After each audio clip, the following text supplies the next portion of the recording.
You are listening to the On Purpose Podcast. Welcome, everybody, to this week's edition of the On Purpose Podcast. It's an honor and a blessing to be able to show up to you week after week. And whether you've been here for the 3 years we've been going or you're new to the podcast, welcome. There's space for everybody in our community. I want to especially thank those of you that are our Patreon members for your financial contributions. Continue to help us grow and reach our goal of being one of the most impactful podcasts in the world. So if you're interested in paying a debt that way and helping us continue to grow, visit us at patreon.com/the On Purpose Podcast, where you'll find membership options that can fit your budget needs as well as help us continue to grow and meet our goals. This week's, I think honestly, this is going to be one of the more important podcasts I've done in the 3 years of the On Purpose Podcast. And it's something that came to me over the summer and that I've been working on with my own family. And I wanted to share with our On Purpose community to just spark a thought and maybe change the trajectory of some familial relationships, relationships that need mending or at least forgiving. So what this week's called is generational healing. And I want to kind of dive into that. And what does that mean? Right? I think we all have heard that term generational healing thrown about in psychological realms, counseling realms. And it's, for layman terms, because I am an average man, an average Joe, not super smart. To me, generational healing means moving past traumas or scarring that we've been carrying from our past, right? And sometimes our generational healing is handed down to us from our parents or our grandparents. And I think there's a lot of cool studies out there that talk about specifically a woman carrying a child in the womb and some of the emotional baggage and stuff that can be transferred to the child even though they've never had the experiences that created the emotions. So when I'm talking generational healing, I want to address that. I want to move past our past so that we can have the future we want, and a lot of this came to us watching my father-in-law pass away this summer and knowing one of the only things that didn't bring him peace, that took away from what could have been a more peaceful journey, was some unresolved childhood trauma from when he was 4 years old. And I thought, gosh, man, how could he carry this his whole life? And why was there never an opportunity, or that he did not see an opportunity to move past it? And it got me thinking, especially after last week's interview with Karen Bennett. Go back and listen to her podcast. Fantastic lady who's a difference maker in many people's lives. And she talked about how she lost her dad early in life, and she wished she could have asked him some questions about who he was and what his dreams were and the life he wanted to live. But he passed too soon. She never got to that conversation. So what did she do during COVID?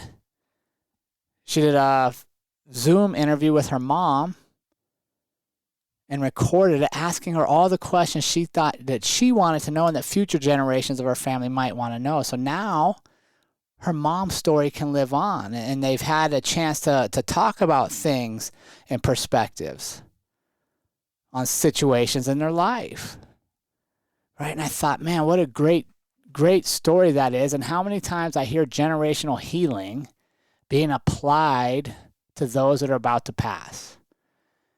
We finally have that important conversation with a relative, a mom, a dad, just before they pass, to try to create peace for them as they go to the next stage of life, whatever it is, whatever your beliefs are.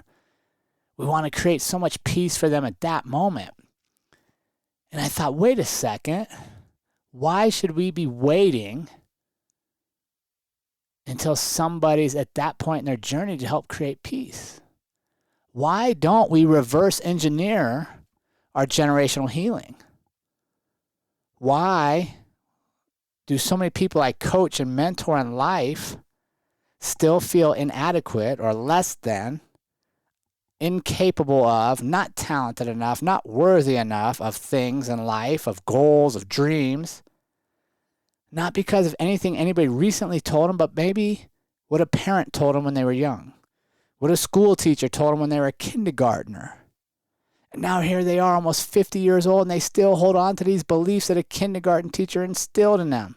But they couldn't tell you the name of the kindergarten teacher. That person wasn't that important.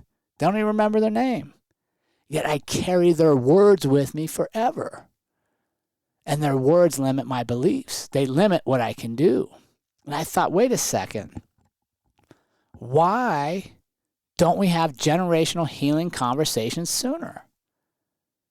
Right? I can tell you things that happened in my childhood that left scars, left marks. But I've talked about them. I've shared them. I've moved past them. So now they're part of my unique story. Right? A couple episodes ago, we had J. Cole's song, Crooked Smile, right? Go back and listen to that one. Nobody else has to make you love yourself. You got to love yourself, right? It was the premise of that episode. And by addressing the past, I can love myself more. And I thought, wait, well, why aren't we sharing this message? Why aren't we talking about things? Because as a parent, I did the best I could. I did what I thought was right. But I don't know what actions or inactions, what words said or left unsaid, maybe created scarring or trauma in my children. And I would hate to go the next 30, 40, 50 years while they're creating their adult lives and their adult identities and choosing relationships based on their beliefs and pursuing careers or not pursuing careers based on maybe something I said or didn't said in the past. So why don't I reverse engineer this and let's have this conversation now. Let's ask our adult children about their childhood. Let's talk to them and see if there's something they've been carrying that I didn't even know about. And I can tell you, we've been doing that now for about 6 months. Checking in with our kids, having open, honest conversations. And I'm amazed at what I've learned. I'm amazed at what they felt from a situation that I may have thought completely differently. And here's the beautiful thing of it. They're not wrong. I'm not right. It's just an experience. Right? Two humans can go through the same exact scenario and come out with completely different emotions, completely different memories, completely different learning points. So we've had open, honest communications about any trauma, scarring that they felt or they still feel that came from our family.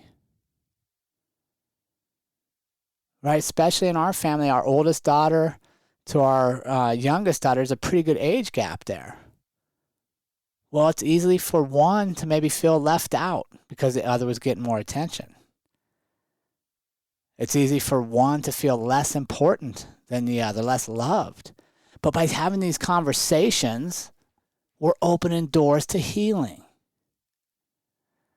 Right? Because I don't want them carrying the weight of something we did or didn't do for the rest of their lives. And I would be heartbroken if I only learned about it at the end of my life and I didn't have an opportunity to fix it. You see, the goal of these discussions is to allow them to heal, to draw closure, and to grow in a stage of life where growth potential is infinite if they're not weighed down by their past. What does it require? It requires putting your ego aside, not worrying about being right or wrong, but just listening to understand. It requires patience to allow them to express how they felt, why they felt, and to know that you're just here to help make things better.